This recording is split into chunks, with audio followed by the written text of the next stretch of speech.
पंढरपूर पासून अवघ्या 15 मिनिटांच्या अंतरावर पंढरपूर करकंब रस्त्यावर धोत्रेज ग्रँड प्रायव्हेट लिमिटेड घेऊन आले आहेत पंचतारांकित सुविधांनी युक्त हॉटेल ग्रँड। तसेच पुण्या मुंबईच्या धर्तीवर सर्व सुविधांनी युक्त hotel Shriyash restaurant, veg non veg permit room bar, प्रशिक्षित कुक व होस्टिंग सेवा। हॉटेल ग्रँड मध्ये उपलब्ध आहेत 50 एसी रूम्स, 3500 स्क्वेअर फूट फुटाचा सुसज्ज बक्वेट हॉल, भव्य एसी सूट्स, टेरेस गार्डन, भव्य लॉन आणि चेंजिंग रूम सहित स्विमिंग टँक, प्रशस्त पार्किंगची सुविधा। पंढरपूर नजीक असलेल्या हॉटेल ग्रँड या सुसज्ज आणि पंचतारांकित सुविधांनी युक्त hotel grand, hotel Shriyas restaurant, veg non veg permit room बार, पंढरपूर करकंब रोड। संपर्क 02186 24 22 45।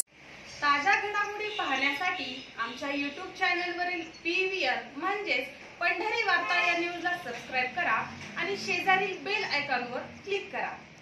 सहकार शिरोमणी सहकारी साखर कारखाना हा सहयोगी तत्वावर बोत्रे पाटील यांच्या ओंकार शुगर या उद्योग समूहात चालवण्यास देण्यावरून मागील काही दिवसांपासून कारखाना बचाव समितीकडून सातत्याने आरोप करण्यात येत आहेत। या समितीचे ॲडव्होकेट दीपक पवार यांनी कारखाना भाडे तत्वावर चालवण्यास देण्याविरोधात जोरदार आघाडी उघडली आहे।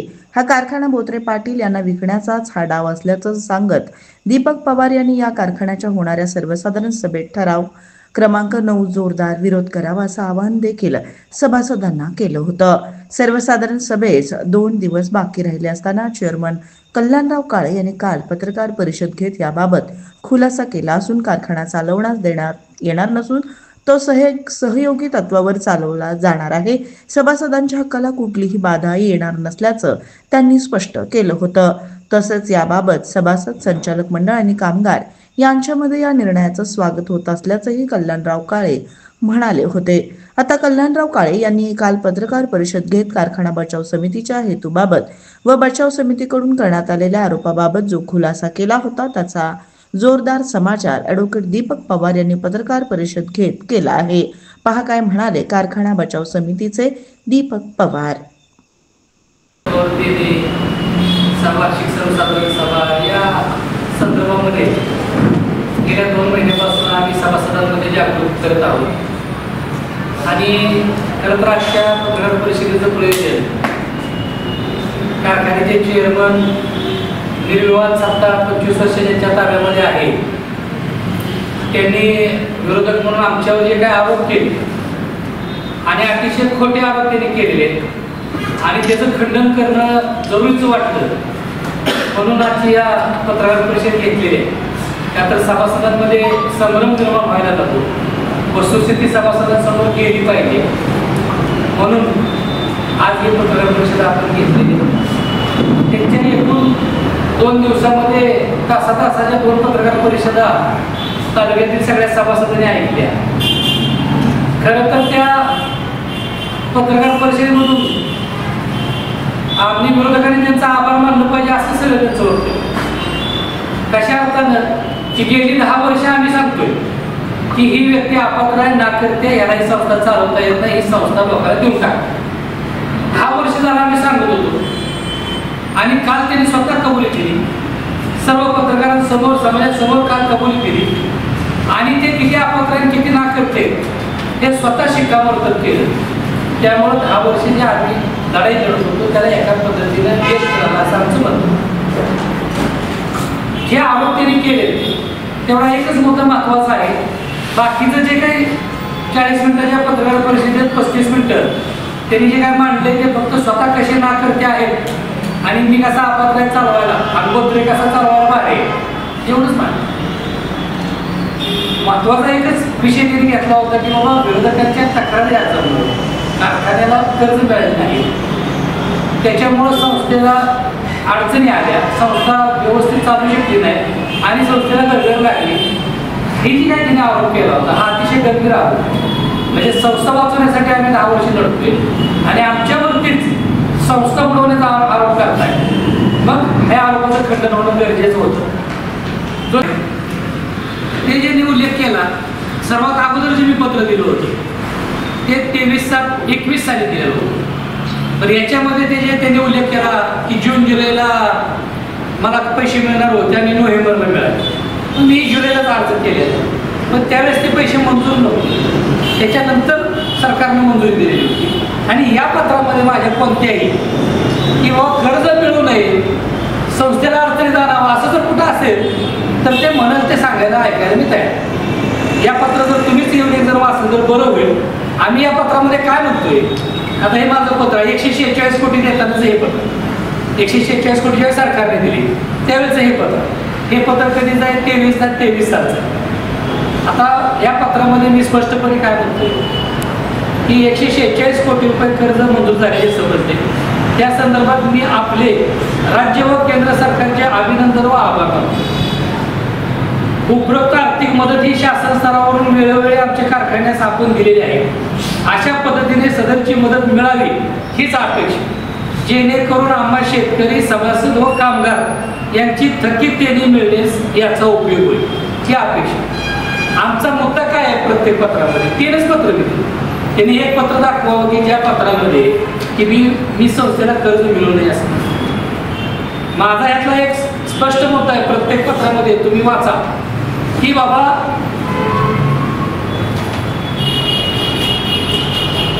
कल्याणराव काळे यांच्या भ्रष्ट प्रवृत्तीमुळे मिळालेल्या आर्थिक मदतीचा उपयोग योग्य पद्धतीने संस्थेसाठी ते करत नाहीत. वारंवार ते कर्ज घेतात, त्याचा दुरुपयोग करतात. सभासद आणि शेतकरी आणि कामगाराला पैसे मिळत नाहीत आणि तेच रकमा या स्वतःसाठी वापरतात आणि तसाच बोजा वाढत चालला. तर या कर्जाचा योग्य विनियोग व्हावा एवढाच माझा मुद्दा आहे. प्रत्येक मी काय म्हणतो यामध्ये सदरची रक्कम कारखान्याच्या खात्यावर वर्ग न करता आपल्या बँकेमध्ये स्वतंत्र खाते उघडून संस्थेचा चेअरमन व इतर संचालकांना त्याचा अधिकार देऊ नका. सदरच्या रकमेचा विनियोग कारखान्याचे शेतकरी सभासद कामगारांची थकीत देणी, कामगारांचा भविष्य निर्वाह निधी आणि थकीत बँकेचं जे काय कर्ज असेल त्या देण्यासाठी वापरावे. हे सर्व व्यवहार नियोजनबद्ध पद्धतीने व्हावे. बँकेचा अधिकारी, साखर आयुक्तालयाचा अधिकारी व महसूल विभागाचा अधिकारी यांच्या मार्फत डायरेक्ट शेतकऱ्याच्या आणि कामगारांच्या खात्यामध्ये पैसे जातात.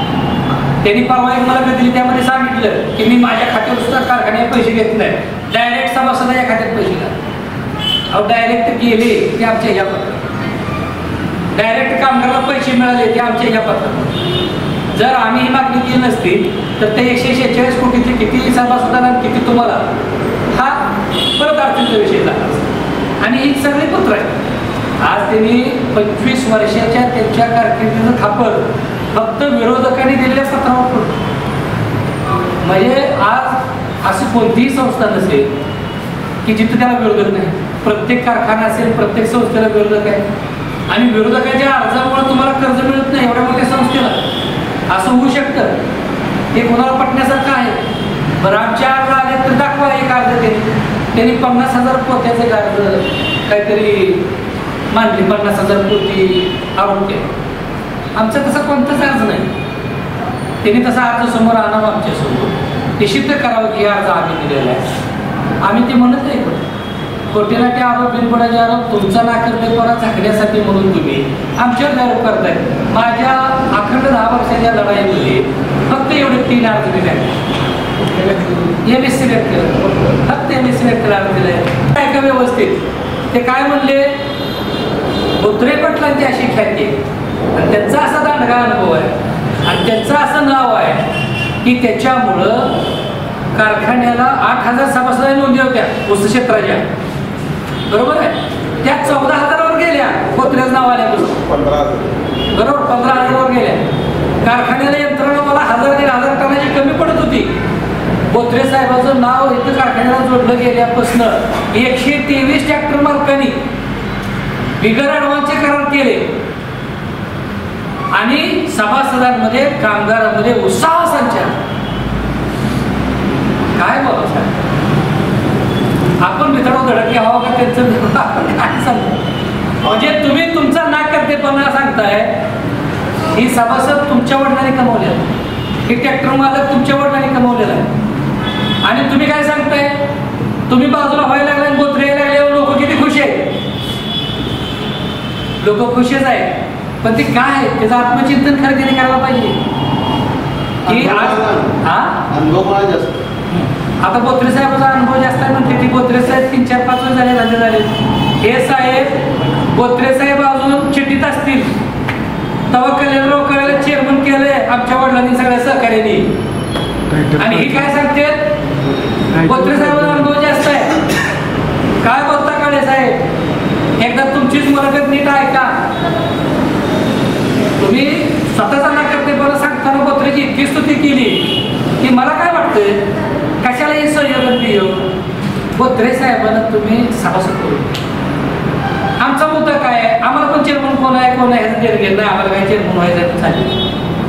बोत्रे साहेबांना 8 दिवसात प्राप्त करून घ्या, 15व्या दिवशी त्यांना चेअरमन करा आणि सहकारी संस्था राहू द्या. अडचण कुठं आहे? तुमचा प्रस्ताव आहे का तसा? काय हरकत नाही, तुमची मान्यता आहे. अहो सहयोगी म्हणलं नाही, ह्यांचं कमिशन ठरलं. बोत्रे चेअरमन झाले तर सहकारी ही संस्था सहकारी राहिली पाहिजे आणि सभासदांची मालकी राहिली पाहिजे. बोत्रेला चेअरमन केलं तरी आता त्याने जर स्वतः जर काळेसाहेब जर बोत्रेला एवढी स्तुती करणार असतील, एवढा जर ते माणूस जर असेल काय कर्तृत्ववान, काय अडचण, काय हरकत नाही. आमची बोत्रे साहेबांना चेअरमन करून टाकावं. की सहयोग बियोग करून तुमचं 10 कोटी रुपये वर्षाला बाजूला काढायचं कशाला देतात नव्हतं. हे चाललंय कशासाठी? सहयोग म्हणजे काय आहे? फक्त दलाल आहे. सभासदांचा विश्वासघात करून बोत्रेच्या सभासदाच्या मधला दलाली आहे तुमची 10 कोटीची वर्षाची. माझा स्पष्ट आरोप आहे.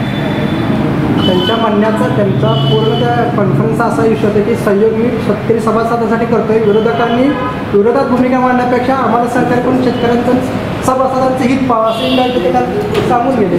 त्यामुळे आम्ही काय म्हणतो की सभासदांचं हित कशात आहे तुम्ही म्हणताय, परंतु प्रत्यक्ष सभासदांचं हित नाही.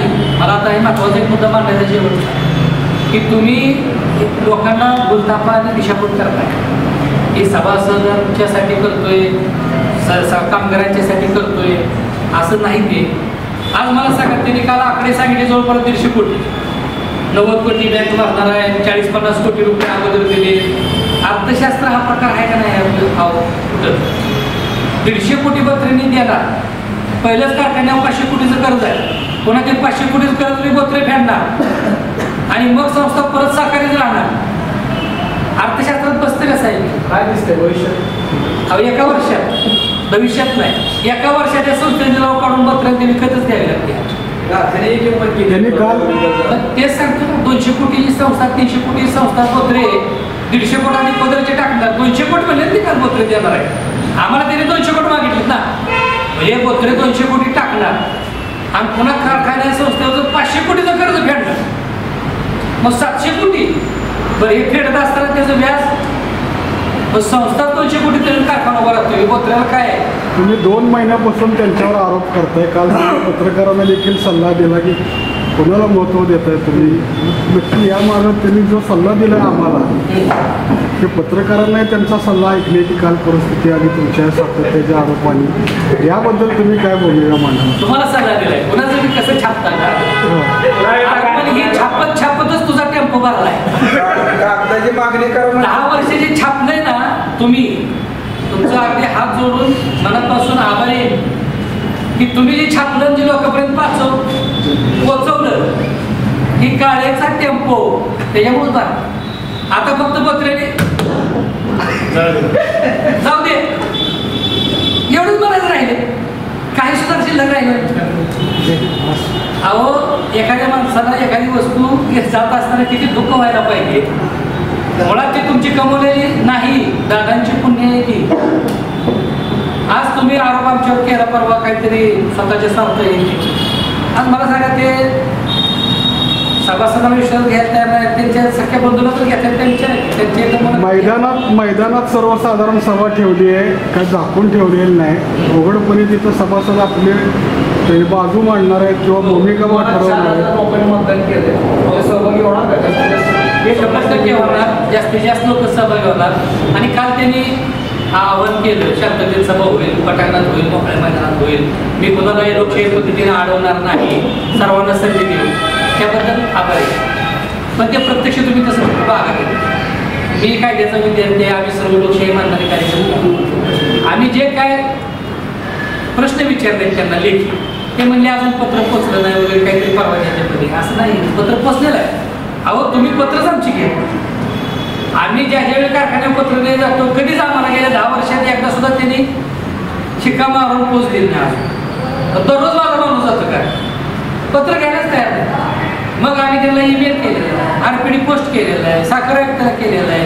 आता आरजेडीने हे 27 तारखेला त्यांना पत्र काढलेलं की दीपक पवारांचा अर्ज आहे, हे दीपक पवारचे काय 12 प्रश्न आहेत, हे प्रश्नाची सविस्तर उत्तर तुम्ही सभेमधून त्यांना द्या म्हणून पत्र काढलेलं. आमचं काय म्हणणं आहे, आम्ही तर काय तिथं तुमच्याशी काय तुमच्या माझं काय रस्त्यावरचं भांडण आहे, ही काय तुमच्या माझ्या घरच्यासाठी चाललेलं नाही, आपल्या बापाचं काहीच नाही यामध्ये. सर्वसाधारण सभेमध्ये तुम्हाला बोलण्याची संधी मिळण्याची परवानगी मिळाली हे ना सांगितले ना सरळ सरळ आरजेडी परवानगी मिळाली म्हणजे काय असतं, अध्यक्षाने सभासदाला बोलण्याचा अधिकारच आहे. आज विचारविनिमय बैठक करतात, मग विचारविनिमय कोणासंग करतात, ही जी मंजुरी आहे उद्याची त्याची हो त्यांनी आवाजी मतदान घेणार का त्याची काही कायदेशीर प्रक्रिया? आम्ही त्यांना मतदान प्रत्यक्ष मतदानाची मागणी केली. आमच्या मुख्य मागण्या काय होत्या सभेच्या संदर्भात, संपूर्ण सभा तुम्ही ऑन कॅमेरा केली, सर्व सभासदांना सभेची नोटीस मिळाली, वार्षिक अहवाल तुम्ही 10 वर्ष झालं छापला नाही. 10 वर्ष कशी आर्थिक परिस्थिती संस्थेची कळणार आम्हाला सभासदांना विचारा छापलाय, 10 वर्ष छापला नाही. छापला असेल तर आम्हाला कोणाला दिला नाही, कोणाला दिलं त्यांच्या सुद्धा दिलं नाही. मग वार्षिक अहवालच तुम्ही देणार नसाल तर आर्थिक परिस्थिती सभासदाला का करावं ना कशी, आणि वार्षिक सर्वसाधारण सभा असते कशावरती हो, मागच्या वर्षामध्ये जो काय आर्थिक व्यवहार झालाय त्या ताळेबंद पत्र मंजूर करण्याबद्दल बरोबर आहे. तुम्ही आम्हाला अहवाल देत आणि फक्त आम्ही यायचा आणि जनावरासारखं मंजूर म्हणून जायचं, अंध भक्तांनी सुद्धा समजून घेतलं पाहिजे. उद्या तसं काय घडेल का? आम्ही आमची मागणी आम्ही सहकार कायद्यामध्ये तरतूद आहे की सभासदांनी मतदानाची मागणी केली तर मतदान घेतलं. जे 4200 सभासद होते आम्ही आमचे जे काही प्रश्न उपस्थित केले आम्हाला मला असेल इतर कोण असतील त्यांना सर्वांना बोलण्याची संधी दिली. सारखं मी पत्रसन का मुसलमान पैसे घेतले, मला संस्था चालू करायला ऊस गाळप झालं पाहिजे, ऊस गाळप झालं पाहिजे. आता ही कालच्या लोकमतची बातमी आपल्या स्वतः काय इंद्रेश्वर सहकारी शिरोमणी मकाई भीमा यांचे अर्जच नाहीत. कशाला अर्ज नाहीत, यांनी गाळप परवानाच नाही. गाळप परवाना तुम्ही मागितलं काय घालणार आहे, काल त्यांनी काय गाळप परवाना तुम्ही मागितलं, गाळप परवाना तुम्ही मागायसाठी अजून अर्ज केला नाही, लोकांची दाखला कृषीत झाली आणि तुम्ही गाळप परवाना मागायचं. सहकार शिरोमणीच्या निवडणुकीमध्ये अभिजित पाटील विठ्ठल सहकारी साखर कारखाने चेअरमन हे आक्रमकपणे भूमिका मांडत होते. आता त्यांनी 4-5 साखर कारखाने चालवणारा माणूस म्हणून अभिजित आबाकडे बघितले जाते. पण बोत्रे पाटलापेक्षा इथला पर्याय जवळचा आहे असं तुम्हाला वाटत नाही का? कल्याण रोड काळी समोर सभासदांमध्ये 11,000 सभासदांमध्ये खूप पात्र माणसं आहे. तुमची आज भेट पण निश्चितच ना. आज काल कल्याणराव काय साहेब काय म्हटले, अभिजित पाटील काय बाहेरचे नाही म्हटले ना, त्यांच्यासोबत काम करायला काय हरकत नाही, काय हरकत आहे. आज सर्वांनी मिळून ही संस्था सहकारी राखून सर्वांना काय हरकत. तुम्ही आग्रह करणार का 200 कोटी रुपये तयार ठेवून आबांना प्रस्ताव द्या म्हणून? 100 बागळा चेअरमन साहेबांचे त्रास 200 जी आहे आकडा ही समजून घ्या. संस्था चालू करायला 200 कोटी लागतात, संस्था उभा करायला 200 कोटी लागतात. ठीक आहे ना, आम्ही त्या 200 संस्था चालवण्यासाठी जे लागणार आहे त्याच्या तयारीमध्ये आहोत. त्याचा खुलासा आम्ही परवा त्यांना तिथं आवाहन देखील करणार आहे. दुसरा एक मुद्दा की माझ्यावर तडवर पुराव्याने एकही आरोप सिद्ध केला नाही. मी सभासदांच्या समोर मी मांडले, मी काही कुठल्या कोर्टामध्ये त्यांच्या विरोधात तक्रार केलेली नाही, की कुठल्या न्यायालयामध्ये त्यांच्यावर भ्रष्टाचाराचा आरोप करून कुठला अर्ज केलेला नाही. सिद्ध करायचं म्हणजे काय. माझं एक म्हणणं आहे, तुम्ही दप्तरच देत नाही, तुम्ही सभासदांची यादी सुद्धा आम्हाला देत. 1 महिना सगळं दप्तर माझ्या ताब्यात द्या, 1000 तुमच्यावर ते आरोपण गुन्हे दाखल होतील एवढं तुम्ही भ्रष्टाचार काय. 1 महिना संपूर्ण दप्तर ओपन करा, 1000 गुन्हे दाखल होतील तुमचे. तुमच्या. सीताराम कारखान्याच्या वेळेला तुम्ही असेच आरोप केले होते, पर्यंत तुम्ही तक्रारी केल्या होत्या, पण कुठं त्याच्या पुढं काय झालंच नाही. 23 कोटी रुपये मिळाले लोकांना. सेबीने 2 ऑर्डर केल्या. आज अजून देखील तो विषय आता पुढे आहेच. आता सध्या पंढरपूर तालुका पोलीस स्टेशनला केंद्र सरकारनं पत्र पाठवलेलं आहे की या सीताराम महाराज कारखान्याच्या जो काय आहे ते 72 कोटी रुपये जे लोकांकडून जमा केले असं त्यांनी सिद्ध केलं. इन्स्पेक्शन रिपोर्ट आहे त्याचा. पण हे दोन्ही विषय मिक्स होतील म्हणून ते अजून मांडत नाही. त्याच्यानंतर चालूच होणार आहे ते. आणि त्याचा तपास करता येत नाही. गेले 2 महिने झालं तिथं पोलीस स्टेशनला तपास चालू. माझ्या लढाईनंतर 23 कोटी रुपये मिळाले आणि राहिलेत अजून 50 कोटी. त्यासाठीची लढाई चालू आहे. हायकोर्ट लेवलला चालू आहे. त्यामुळे तो विषय मी सोडलेला नाही. लोकांना सगळे पैसे व्यवस्थित मिळवून देईपर्यंत ती लढाई देखील आमची सुरूच राहणार. काल चेअरमन कल्याणराव काळे यांनी प्रेस कॉन्फरन्स घेतली. तुम्ही आजपर्यंत बऱ्याच वेळा त्यांच्यावर वेगवेगळे आरोप केले. त्यांनी बऱ्याच वर्षानंतर आज त्या प्रत्येक आरोपाला उत्तर दिले. काय सांगाल? काल तुम्ही पत्रकार परिषदेत त्यांची कालची बघितली. काल त्यांनी कुठल्याच प्रश्नाला उत्तर दिलं नाही माझ्या. काल त्यांनी फक्त माझ्यावरती आरोप केले की यांच्या अर्जामुळं संस्थेला गरगर लागली. तर माझ्यासोबत मी केलेले सगळे अर्ज आत्ता आहेत आणि अशा कोणत्याही माझ्या अर्जामध्ये मी मुळात बँकेला फक्त 3च अर्ज केले आणि त्या कोणत्याच अर्जामध्ये संस्थेला कर्ज मिळू नये असं मी म्हणले. कर्ज द्या, त्याशिवाय कामगारांचे पगार जाणार नाहीत, शेतकऱ्यांचे पैसे जाणार नाहीत. फक्त घेतलेलं कर्ज त्या लोकांपर्यंत पोचावं, सभासद शेतकरी कामगारांपर्यंत पोचावं. हे मधल्यामध्ये जे काय हे भ्रष्ट कारभार होतोय त्याला कुठेतरी चाप लावावा अशा अर्थाचे माझे अर्ज आहेत. त्यामुळं त्याने जे आरोप केले त्यांचा जो नाकर्तेपणा आहे तो झाकून येण्यासाठी विरोधकांवरती 25 वर्षाच्या सत्तेचं खापर तुम्ही आमच्या 3 अर्जावरती फोडताय. आम्ही विरोधक आहोत. सहकारी संस्थांमध्ये विरोधकांचं ताकदच किती असते आणि तुम्ही त्यामुळे तुमचं नाकर्तेपणा झाकायसाठी केलेलं आहे. आमचे जे त्यांच्यावरती आरोप आहेत पहिल्यापासूनचे त्याचा कुठं खुलासा केला आहे. ते तुम्ही बोत्रेंकडून अगोदरच पैसे कसे घेतले, मग आत्तापर्यंत जे काय कर्ज झालं त्या संस्थेवर ते कशासाठी झालं आणि ते पैसे गेले कुठं. ते काल म्हणाले की लिलाव झाला असता तर काय करायचं होतं, लिक्विडेशन मध्ये गेले असते तर काय करायचं. अहो पण लिक्विडेशनमध्ये जाण्याची वेळ का आली, लिलाव होण्याची वेळ का आली. एवढी कर्ज काढून तुम्ही कुठं नेली का वाखरीपासून साताऱ्यापर्यंत जमिनी घेत गेला. ह्या गोष्टीचा खुलासा तुम्ही सभासदांसमोर करा आम्ही म्हणतोय ना. त्यामुळं त्यांनी कोणत्याही प्रश्नाला आमच्या उत्तर दिलेलं नाही. त्यांनी फक्त आमच्यावर एक आरोप केला, त्या आरोपाचं खंडन आम्ही करतो. काल त्यांनी सांगितलं साखर कारखाना वाचवण्यासाठी आणि सभासदांची देणी देण्यासाठी हा कारखाना दिला आहे आणि ह्याच्यामध्ये त्यांना आम्ही प्रश्न विचारला होता की चेअरमन, सभासद आणि संचालकांचे हक्क अबाधित राहणार का.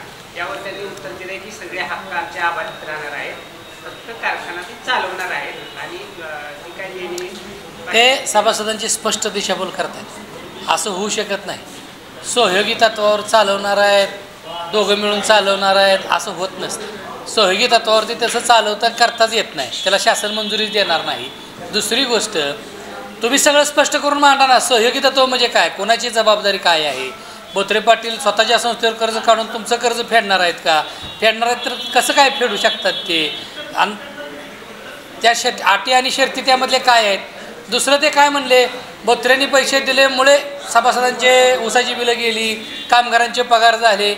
मला एक म्हणायचं आहे, कारखानदारीमध्ये ऊस येतो, ऊसाचं गाळप होतं, त्यापासून साखर बनते, मोलेसिस बनतो, बगॅस बनतो, वीज तयार होते, डिस्टिलरी तयार होते आणि या सगळ्याचा माल विक्री करायचा असतो आणि विक्री केलेल्या मालातून सभासदांचे पैसे, कामगारांची देणी, सरकारची देणी, बँकांची कर्ज ही भागवायची असतात. तुम्ही ही साखर जाते कुठं, गाळप करता, गाळप करून माल तयार होतो, माल सगळा संपून जातो आणि लोकांचे पैसे तसेच राहतात. अहो मग हे जातात कुठं. तुम्ही मूळ प्रश्नाला बघायला देताय. बोत्र्यांकडनं पैसे घ्यायचे आणि सभासदांचं ऊस बिल द्यायला बँकांकडनं पैसे घ्यायची गरज काय. तुम्ही सभासदांचं देणं आहे म्हणजे कधी देणं लागतं, तुम्ही ऊस आल्यावर, ऊस गाळप केल्यावर. मग ऊस गाळप केल्यानंतर त्या ऊसातून साखर निघलेले, इतर प्रोडक्ट तयार झालेत, बरोबर आहे, त्याची विक्री होते आणि ती रक्कम सभासदांना आणि कामगारांना मिळत असते ना साहेब. मग तुम्ही बँकांकडून कशाला पैसे मागता.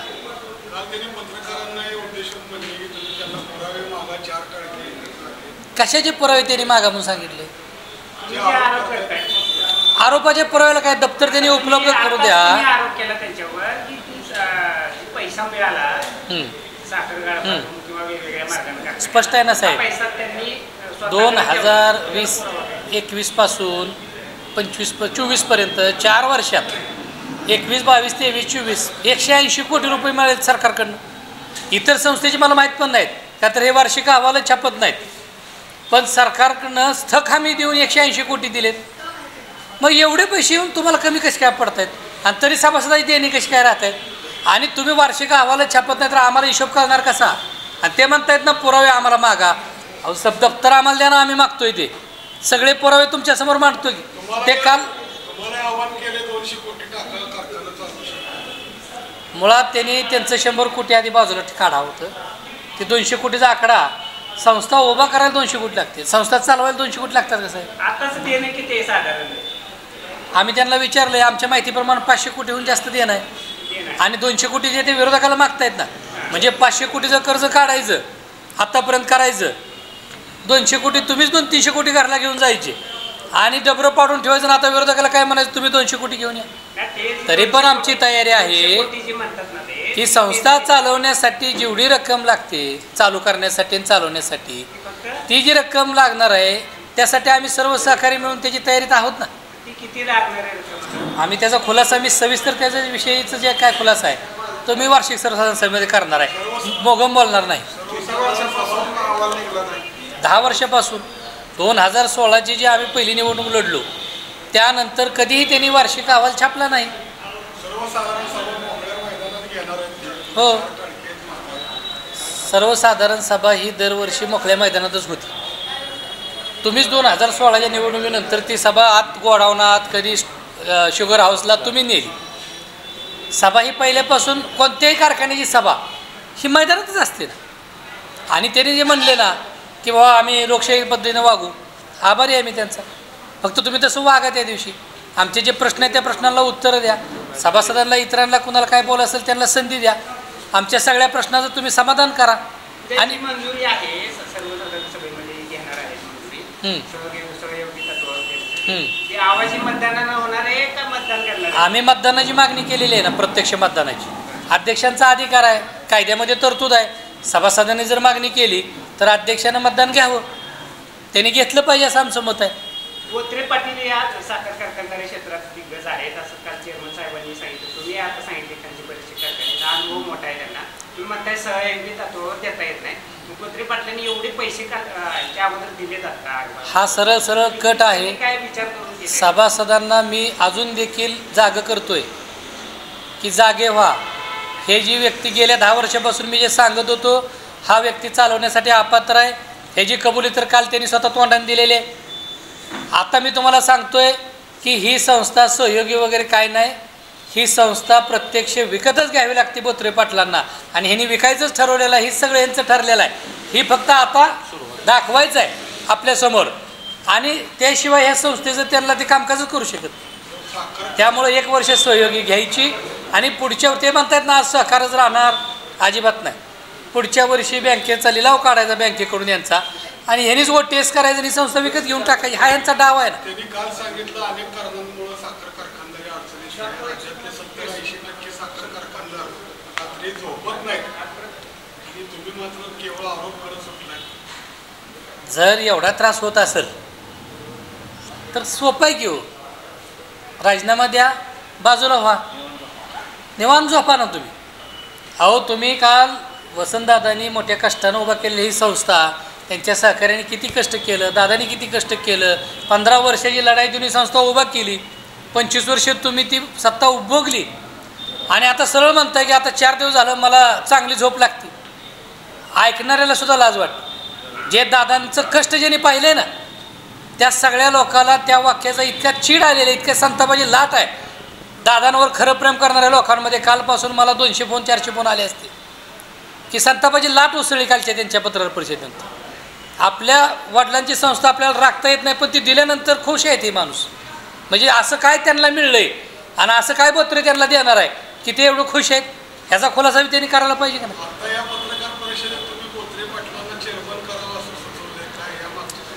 गैरअर्थ त्याचा काढू नका. काय होईल हे आमचा एक मुद्दा आहे की ही संस्था सहकारी आहे, सहकार्य आहे. मी विडंबनानं मी काय म्हणालो की बोत्रे पाटील जर एवढे चांगले कर्तृत्व नाहीत हे स्वतः कल्याणराव काळे सांगत असतील तर त्यांनाच चेअरमन करून तिथं बसवा ना. कशाला ही सहयोगीन बियोगीन भानगडी. सहकारामध्ये कॉप्ट करून घेता येतं, सभासद करून घेता येतं, त्याला चेअरमन करता येते. एवढं चांगलं आहे तेच कर्तृत्वाचा पाडा बोत्रेच्या. अहो साहेब, बोत्रे साहेबाचा अनुभव आहे तुम्ही सांगता. कल्याणराव काळे साहेब 2000 साली चेअरमन झाले. बोत्रे साहेब तेव्हा चड्डीवर शाळेला जात असतील साहेब. तेव्हा ते तुम्ही चेअरमन म्हणून तुम्हाला तिथं सभासदांनी बसवले आणि तुम्ही आज सांगता की बोत्रे साहेबाची ख्याती मोठी आहे, बोत्रे साहेबाचा दांडगा अनुभव आहे. आणि शर्मेची बाब आहे, शर्मेची, की बोत्रेचं नाव ह्या कारखान्याला जोडलं गेल्यापासून 8000 एकराची नोंद 14-15 एकरावर गेली. 123 लोकांनी बिना आडवांचे करार केले म्हणून सांगितले आणि लोकांमध्ये आणि कामगारांमध्ये उत्साह संचारला आहे म्हणताय. किती शर्मेची बाब आहे. म्हणजे तुम्ही हटल्यानंतर लोकांना एवढा आनंद झाला आहे हे तुम्हीच सांगताय. मग ह्याचं आत्मचिंतन कोण करणार साहेब? की लोकांना आता काय लोकांमध्ये प्रवाह आहे की जाऊ द्या जाती पिढा. आता मला प्रश्न विचारतायत, मला आमचे सहकारीसुद्धा काय म्हणतायत, अरे तू काय वेडा माणूस आहे का? 10 वर्ष झालं कल्याण काळेला पाय उतार करण्यासाठी तू लढतोय. आता कल्याण काळे स्वतःहून पाय उतार व्हायला लागलाय तर त्याला गाडवं पडतोय. मला पण विचारतायत की लोक, माझी लोक. मी त्यांना सांगतोय की पाय उतार कल्याणराव होत आहेत ह्या गोष्टीचा मला देखील आनंद आहे. माझ्या लढ्याला, आमच्या सर्वांच्या लढ्याला यश आलं त्याबद्दल मला निश्चित आनंद आहे. पण तो आनंद माझा कधी नीट राहील? ही संस्था अबाधित राहिल्यावर ना. एकीकडं संस्था सहकाराची जर खाजगी होऊन जाणार असेल तर मग हा पाय उतार होऊन काय उपयोग?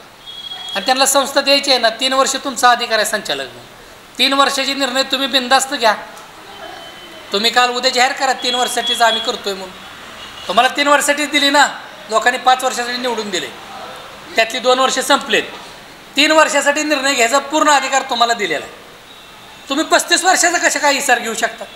कालावधी त्यांनी सांगितलं नाही. पण बोत्रे पाटलांनी आम्हाला सांगितलं ना कालावधी. त्यांनी सांगितलं ना आम्ही बोत्रे पाटलांची भेट घ्यायला गेलतो, बरोबर आहे. आणि बोत्रे पाटलांनी स्पष्टपणे आम्हाला सांगितलं की हे संस्थेवरचं देणं आणि सगळा जर वर्किंगचा हिशोब केला तर मला 35 वर्षासाठी घ्यायला लागते. मी बोत्रेंना असं म्हटलं, ही माणूस साक्षीदार आहे. त्यांच्या बोत्रे पाटलांच्या शेजारी त्यांचे चिरंजीव बसले होते. मी म्हणलं बोत्रे साहेब धन्य आहे, आमच्या दादानी, आमच्या वडिलांनी आणि सगळ्या सहकार्याने ही संस्था ही तुमच्या पोरासाठीच काढली असं म्हणणं झालं, आमच्यासाठी काढलीच नाही म्हणून. असं बोट करून मी बोत्रे साहेबाला म्हणलेलं आहे. उद्याच्या सर्वसाधारण सभेमध्ये नेमकं काय निर्णय घेणार, कशा पद्धतीने करणार आहे? आम्ही सर्व सभासदांना आवाहन केलेलं यापूर्वी देखील. अजून एकदा तुमच्या माध्यमातून सर्व सभासदांना, सर्व ट्रॅक्टर मालक, शेतकरी, ऊस उत्पादक सर्वांनाच आवाहन करतो, जास्तीत जास्त संख्येनं आपण तिथं या सभेचा जो विषय क्रमांक 9 आहे की ही संस्था सहयोगी तत्वावर देण्याबाबतचा, त्या विषयाला कडाडून विरोध करा आणि ही संस्था आपली वाचवा. आपण त्यांना प्रश्न विचारलेत, त्या प्रश्नाची त्यांनी उत्तरं द्यावेत. आम्ही काही तिथं गोंधळ घालण्यासाठी येत नाही. काल चेअरमन साहेबांनी शांततेचं आवाहन केलं, शांततेमध्ये करू, लोकशाहीमध्ये करू. आम्ही देखील त्याच विचाराची माणसं, लोकशाही मानणारी माणसं आहोत. ते जरी बनले असतील, ही कसा वकील झाला माहिती आहे, तरी आम्ही अगदी व्यवस्थित परीक्षा देऊन वकील झालेले आहे. आणि